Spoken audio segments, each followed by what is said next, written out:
गिरीश,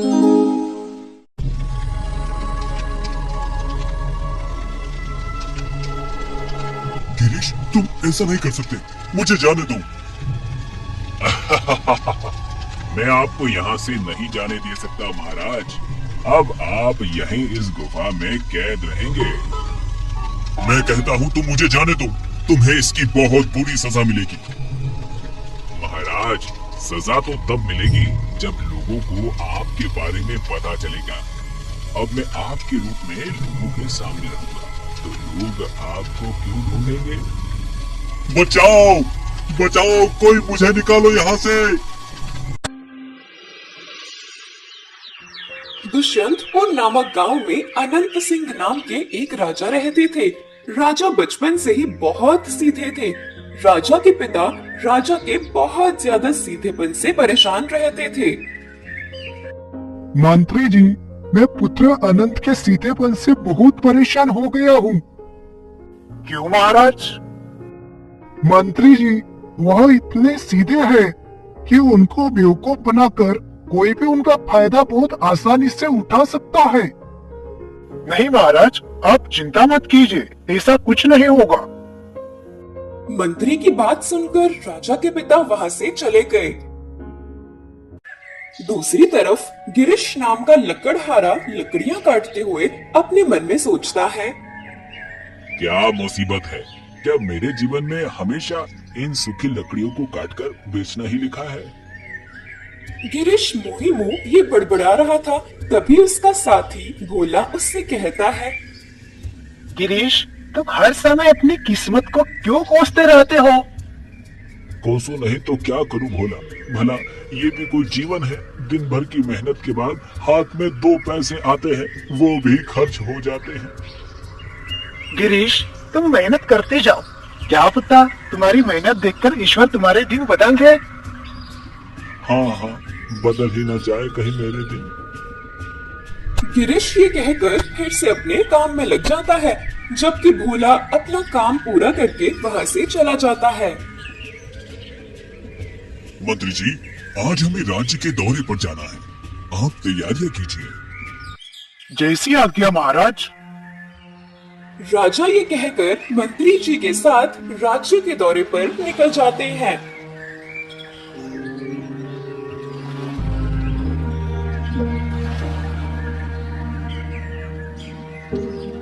रास्ते में राजा को एक छोटी चिड़िया जख्मी गिरी दिखाई देती है।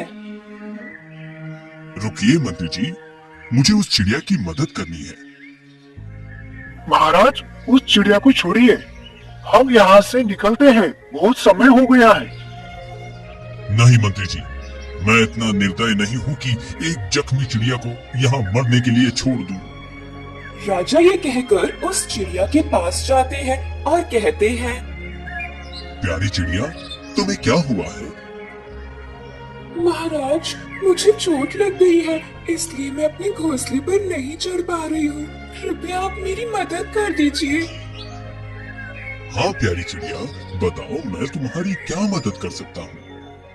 महाराज, मुझे मेरे घोंसले पर बैठा दीजिए। राजा चिड़िया की बात सुनकर उसे घोंसले पर बैठा देता है और फिर कहते हैं, प्यारी चिड़िया, मैंने तुम्हें तुम्हारे घोंसले में तो रख दिया, लेकिन यहाँ तो तुम्हारे छोटे छोटे बच्चे भी हैं और तुम तो जख्मी हो, तो इनके और अपने लिए खाना कहाँ से लाओगी? महाराज, जब तक मैं पूरी तरह स्वस्थ नहीं हो जाती, तब तक मुझे और मेरे बच्चों को भूखा ही रहना होगा। नहीं छोटी चिड़िया, जब तक तुम ठीक नहीं हो जाती, तब तक तुम मेरे साथ रहो। मैं तुम्हें अपने साथ महल में ले चलता हूँ। राजा ये कहकर चिड़िया और उसके बच्चों को महल ले आते हैं।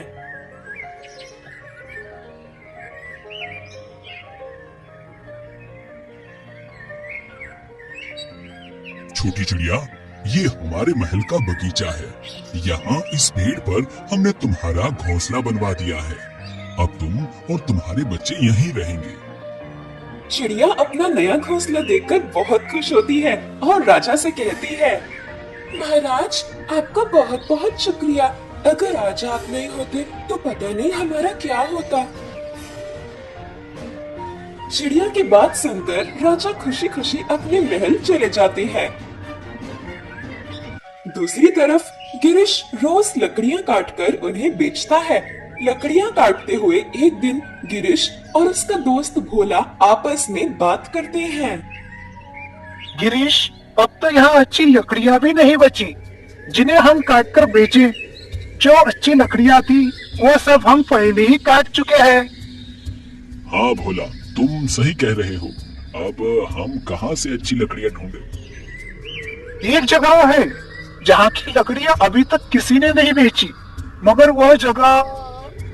भोला गिरीश से ये कहते हुए अचानक चुप हो जाता है। तभी गिरीश उससे पूछता है, कौन सी जगह? तुम किस जगह की बात कर रहे हो? वो मैं काले जंगल की बात कर रहा हूँ, लेकिन लोगों का कहना है कि उस जंगल में आत्माओं का वास है। गिरीश भोला की बात सुनकर चुप रहता है और फिर थोड़ी देर बाद कहता है, नहीं भोला, वाकई वो जगह सही नहीं है, तुम वहाँ मत जाना। गिरीश और भोला बातें करते करते सारा काम करते हैं। फिर भोला अपना काम खत्म करके वहाँ से चला जाता है। भोला एक नंबर का बेवकूफ है। भला आत्माएं भी होती है कहीं? ये बस लोगों को डराने के लिए अफवाहें फैलाई गई हैं। मैं तो जाऊंगा वहाँ और अब वहीं की लकड़ियाँ काटकर बेचूंगा। गिरीश ये सोचकर काले जंगल की तरफ निकल जाता है।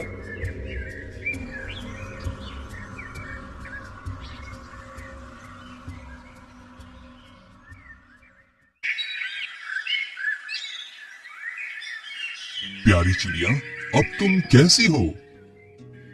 मैं बिल्कुल ठीक हूँ। प्यारी चिड़िया, एक बात बताओ, तुमने अपने बच्चों को अभी तक उड़ना क्यों नहीं सिखाया? महाराज, अभी ये बहुत छोटे हैं। अगर मैंने अभी इन्हें उड़ना सिखाया तो ये गिरकर जख्मी हो जाएंगे। राजा और चिड़िया की अच्छी दोस्ती हो गई थी, जो राजा के पिता को बिल्कुल पसंद नहीं थी। मंत्री जी, मेरे पुत्र इतने बेवकूफ कैसे हो सकते हैं? मैं इनका विवाह राजकुमारी प्रतिष्ठा से तय कर रहा हूँ और ये यहाँ इन चिड़ियों के साथ समय बिताते हैं। महाराज, चिंता मत कीजिए, हमारे राजा राजकुमारी के आने के बाद बदल जाएंगे। मंत्री जी की बात सुनकर राजा के पिता वहाँ से चले जाते हैं। दूसरी तरफ पड़ोसी राज्य के राजा अर्जुन वीर की पुत्री राजकुमारी प्रतिष्ठा थी, जो बहुत ही सुंदर और समझदार थी। पुत्री, मैंने आपका विवाह अपने मित्र के पुत्र और पड़ोसी राज्य के राजा अनंत से तय कर दिया है। पिताजी, लेकिन उन्हें तो सब बेवकूफ के नाम से जानते हैं ना? नहीं पुत्री, वह बेवकूफ नहीं है, बस थोड़े सीधे हैं। ठीक है पिताजी, मुझे आपका फैसला मंजूर है। शाबाश मेरी पुत्री। वैसे मेरे दोस्त ने मुझे और आपको अपने राज्य आने का निमंत्रण भेजा है। ठीक है पिताजी। राजकुमारी अपने पिता के फैसले को मानकर वहाँ से चली जाती है। इधर राजा अनंत मंत्री जी से कहते हैं, मंत्री जी, आज मैं शिकार पर जाना चाहता हूँ। ठीक है महाराज, मैं अभी तैयार करता हूँ। मंत्री जी, आज मैं अकेले शिकार पर जाऊंगा। लेकिन महाराज, मैं आपको अकेले नहीं जाने दे सकता। मंत्री जी, ये मेरा आदेश है। राजा ये कहकर अकेले शिकार पर निकल जाते हैं।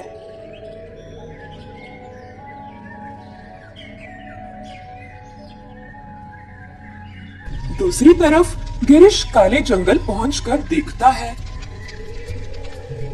यहाँ तो बहुत अंधेरा है, शायद इसलिए इस जगह को लोग काला जंगल कहते हैं, लेकिन ये आत्माएं तो नहीं है। वैसे अच्छा हुआ कि मैंने भोला को नहीं बताया कि मैं यहाँ आ रहा हूँ। अब मैं आराम से यहाँ की लकड़ियों को काटकर बेचूंगा। गिरीश मन ही मन खुद से बातें करता हुआ जंगल के अंदर काली गुफा के पास पहुंच जाता है।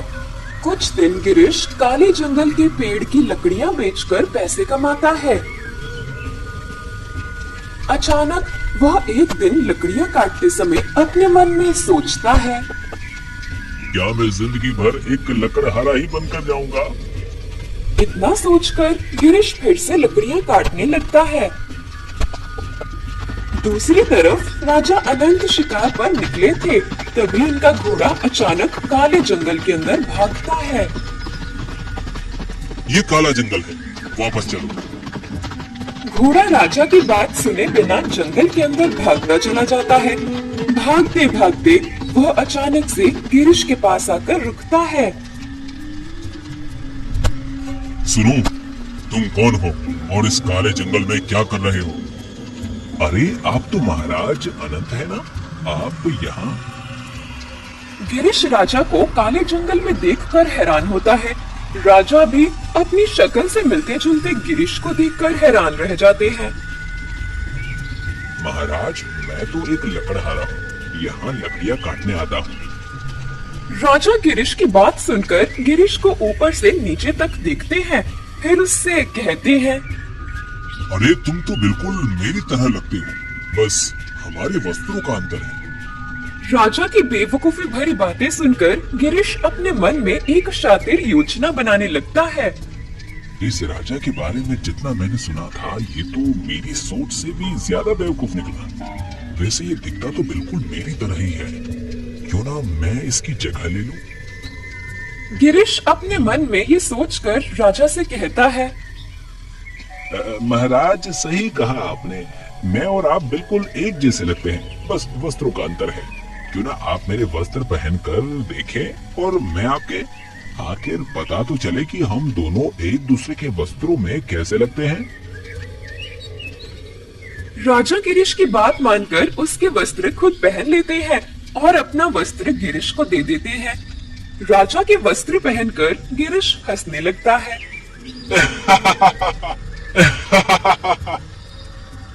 गिरीश, तुम हंस क्यों रहे हो?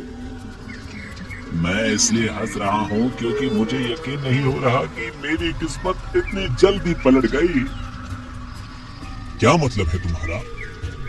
मतलब ये है कि आज से मैं आपकी जगह राजा बनकर आपके महल में रहूंगा और आप मेरी जगह। राजा गिरीश की बात सुनकर उससे कहते हैं, गिरीश, तुम ये अच्छा नहीं कर रहे हो, तुम्हें इसकी सजा जरूर मिलेगी। महाराज, सजा तो तब मिलेगी जब आप लोगों के पास पहुंच पाएंगे। गिरीश ये कहकर राजा को उस काली गुफा में कैद कर देता है और खुद राजा की जगह लेकर महल आ जाता है। महाराज, आपने बहुत देर लगा दी आने में, कहाँ रह गए थे आप? मंत्री जी, मैं कुछ काम में राज्य के बाहर निकल गया था, इसलिए मुझे आने में देर हो गई। गिरीश मंत्री जी से अच्छे से बात करके अपने कक्ष में चला जाता है। अगले दिन राजा के पिता राजा को अपने पास बुलाकर कहते हैं, राजा अनंत, मैंने आपका विवाह राजकुमारी प्रतिष्ठा से तय कर दिया है और वह कुछ देर में यहाँ अपने पिता के साथ आती होगी। मैं उम्मीद करता हूँ कि आप उनके सामने किसी प्रकार की बेवकूफी नहीं करेंगे। पिताजी, आप निश्चित रहिए। गिरीश राजा से ये कहकर महल के बगीचे में निकल जाता है, जहाँ वह छोटी छोटी चिड़िया राजा के इंतजार में बैठी थी। महाराज आ गए, महाराज आ गए, आज हम बहुत खुश हैं। हमने सुना है कि राजकुमारी प्रतिष्ठा से आपका विवाह हो रहा है। चिड़िया की बात सुनकर गिरीश अपने मन में सोचता है, वाकई ये राजा बहुत बड़ा बेवकूफ है। ये इंसान जानवरों से भी बेवकूफी करता है।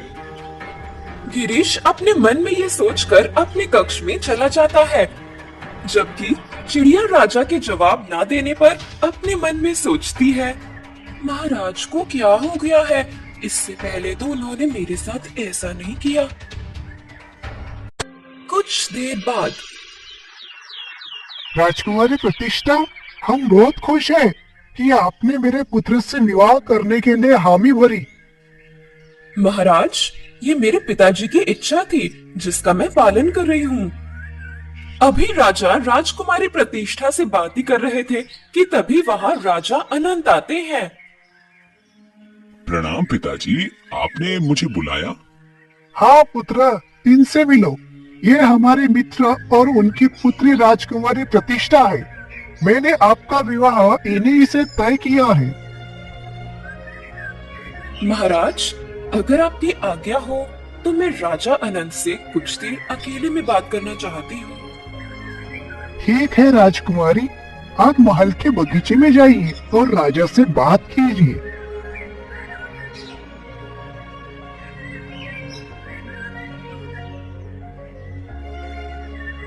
राजा अनंत, आपको देखकर और आपसे बातें करके मुझे बिल्कुल भी ऐसा नहीं लगा कि आप बहुत ज्यादा सीधे या बहुत बेवकूफ हैं, बल्कि मुझे तो आप बहुत अच्छे लगे। राजकुमारी, ये तो लोगों की सोच है और लोगों की सोच मैं बदल नहीं सकता। राजा और राजकुमारी दोनों आपस में बातें करते हैं और फिर कुछ देर बाद राजकुमारी अपने पिता और राजा के पिता से कहती है, पिताजी, मुझे राजा अनंत पसंद है। मैं इस विवाह के लिए बिल्कुल तैयार हूँ। कुछ दिनों बाद राजा अनंत का विवाह राजकुमारी प्रतिष्ठा से हो जाता है। फिर राजकुमारी प्रतिष्ठा खुशी खुशी राजमहल में रहने लगती है। कुछ दिन साथ रहने के बाद उन्हें राजा के बर्ताव में कुछ बदलाव नजर आने लगते हैं। मंत्री जी, मैं चाहता हूँ राज्य में जितने भी लोग हैं उनसे राजमहल के खजाने में जमा कराने के लिए उनकी आमदनी का एक हिस्सा लाया जाए। महाराज, ये आप क्या कह रहे हो? हम राजमहल के खजाने से उन्हें देते हैं, ना कि उनसे लेते हैं। मंत्री जी, आप अभी नहीं समझेंगे। अगर हम इसी तरह से अपने खजाने को इन गरीबों में लुटाते रहें तो बहुत जल्द हम कंगाल हो जाएंगे। इसलिए मेरे दिए गए आदेश का पालन कीजिए। राजा के फैसले से राजकुमारी हैरान होती है और उनसे कहती है, महाराज, आपका ये फैसला बिल्कुल गलत है। मैं इससे सहमत नहीं हूँ। राजकुमारी, ये मेरा और मेरी प्रजा का मामला है। इन सब में आप मत पड़िए। राजा ये कहकर वहाँ से चले जाते हैं। तभी राजकुमारी अपने मन में सोचती है, मैं तो राजा को बहुत सीधा समझती थी, मगर ये तो बहुत ज्यादा शातिर निकले और इनका बर्ताव भी सबके साथ बहुत खराब हो गया है। ये सब मुझे बिल्कुल भी अच्छा नहीं लग रहा। कुछ दिन बीतते हैं और राजा ऐसे ही उल्टे सीधे फैसले अपनी प्रजा के लिए करते जा रहे थे, जिसकी वजह से सब लोग परेशान थे। तभी राजकुमारी अपने मन में सोचती है, कभी कभी मुझे शक होता है कि ये हमारे राजा अनंत है ही नहीं, क्योंकि जहाँ तक मैंने इनके बारे में सुना था ये बहुत ही सीधे और साफ दिल के थे, मगर अब तो इन्हें देखकर ऐसा लगता है जैसे कोई जल्लाद हो। राजकुमारी अपने मन में ये सोच ही रही थी कि तभी मंत्री जी वहाँ आकर उनसे कहते हैं, महारानी जी, पता नहीं कैसे, लेकिन राजा अनंत बहुत बदल गए हैं। राजा पहले बिल्कुल भी ऐसे नहीं थे। मुझे लगता है जरूर कुछ तो गड़बड़ है। जी मंत्री जी, आप सही कह रहे हैं। मुझे भी कुछ गड़बड़ लग रही है। मैंने अक्सर महाराज को आधी रात में कहीं जाते देखा है। राजकुमारी की ये बात सुनकर मंत्री जी कहते हैं, राजकुमारी, जिस दिन आप यहाँ आई थी, मैं उसी दिन से राजकुमार में कुछ बदलाव महसूस करने लगा था, लेकिन इसे मैंने अपना वहम समझा था। और अब मुझे यकीन हो रहा है कि कुछ तो हुआ है जो हमें नहीं पता है। राजकुमारी मंत्री जी की बात सुनकर उनसे कहती है, ठीक है मंत्री जी, अब आप जा सकते हैं। बाकी जो कुछ भी करना होगा वह मैं खुद ही करूंगी।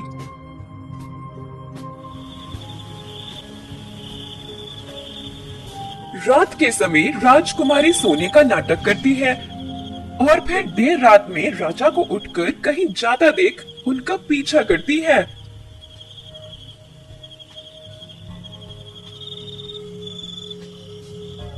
आज मुझे पता लगाना ही होगा कि आखिर ये चक्कर है क्या। चलते चलते गिरीश काले जंगल की उस काली गुफा में आता है जहाँ राजा अनंत कैद रहते हैं। महाराज, आज मुझे आने में थोड़ी देर हो गई, मगर आप परेशान मत हो, मैं आपके लिए खाना लाया हूँ। गिरीश ये कहकर हंसते हुए राजा अनंत को अपने हाथों से खाना खिलाता है, साथ ही उनसे अपनी पुरानी बातें भी करता है। दूर खड़ी राजकुमारी प्रतिष्ठा ये सब देखकर बहुत क्रोधित हो जाती है और फिर पास आकर कहती है, तुम एक बहरूपी हो। तुमने राजकुमार अनंत की जगह लेकर मुझसे छल से विवाह किया और मैं तुम्हें असली राजा समझकर तुम्हारे हाथों बेवकूफ बनती रही। फिर राजकुमारी प्रतिष्ठा राजा अनंत की रस्सियां खोलती है। राजा अनंत, आप ठीक हैं? जी राजकुमारी, मैं बिल्कुल ठीक हूँ। राजा अनंत, आप यहाँ कैसे आए? और ये आदमी कौन है जिससे मेरा विवाह हुआ है? राजकुमारी के पूछने पर राजा अनंत उन्हें सारी सच्चाई बताती है, जिसे सुनकर राजकुमारी को बहुत दुख होता है और फिर वह कहती है, गिरीश, तुमने मेरे साथ धोखा किया है। मैं तुमसे कितना प्रेम करती थी, लेकिन तुमने बदले में मुझे ये सलाह दिया। अब मैं तुम्हें हमेशा के लिए छोड़कर चली जाऊंगी। राजकुमारी की गुस्से भरी आवाज सुनकर गिरीश अपने होश में आता है। राजकुमारी प्रतिष्ठा, मुझे माफ कर दीजिए। मैं अपने किए पर बहुत शर्मिंदा हूँ। मैं पैसों की लालच में इतना अंधा हो गया कि मैंने राजा के सीधेपन का फायदा उठाया। मगर मैं आपसे बहुत प्रेम करता हूँ और आपसे अलग भी नहीं होना चाहता। गिरीश, तुम मेरे ही नहीं बल्कि राजा अनंत के भी गुनहगार हो, इसलिए तुम्हें वही सजा देंगे। राजकुमारी की बात सुनकर राजा अनंत उनसे कहते हैं, राजकुमारी प्रतिष्ठा, कोई बात नहीं। ये सब मेरी बेवकूफी के कारण हुआ था। अब मैं समझ गया हूँ कि किसी भी राजा को इतना बेवकूफ नहीं होना चाहिए। लेकिन गिरीश को अब अपनी गलती का एहसास हो गया है, तो मैं कौन होता हूँ इसे सजा देने वाला। गिरीश राजा की बात सुनकर राजा के पैर पकड़कर उनसे माफी मांगता है और कहता है, महाराज, मुझे माफ कर दीजिए। मैंने आपके साथ बहुत गलत किया। आपके साथ साथ मैं राजकुमारी प्रतिष्ठा का भी दोषी हूँ। इसलिए मैं आपको आपका सब कुछ वापस कर हमेशा हमेशा के लिए यहाँ से दूर जा रहा हूँ। हो सके तो मुझे माफ कर दीजिएगा। गिरीश ये कहकर वहाँ से जाने लगता है। तभी राजकुमारी प्रतिष्ठा उनके पास आती है और कहती है, गिरीश, तुम्हें क्या लगता है कि तुम अब राजा नहीं रहे तो मैं तुम्हारा साथ छोड़ दूंगी? ऐसा नहीं है। तुम्हें अपनी गलती का एहसास है, यही मेरे लिए काफी है। तुमने गलत रास्ते को छोड़कर सही रास्ता चुना है गिरीश, और मैं इसमें तुम्हारा साथ जरूर दूंगी। इसलिए जहाँ तुम जाओगे वहाँ मैं भी जाऊंगी। राजकुमारी ये कहकर गिरीश के साथ एक आम सा जीवन बिताने के लिए निकल पड़ती है।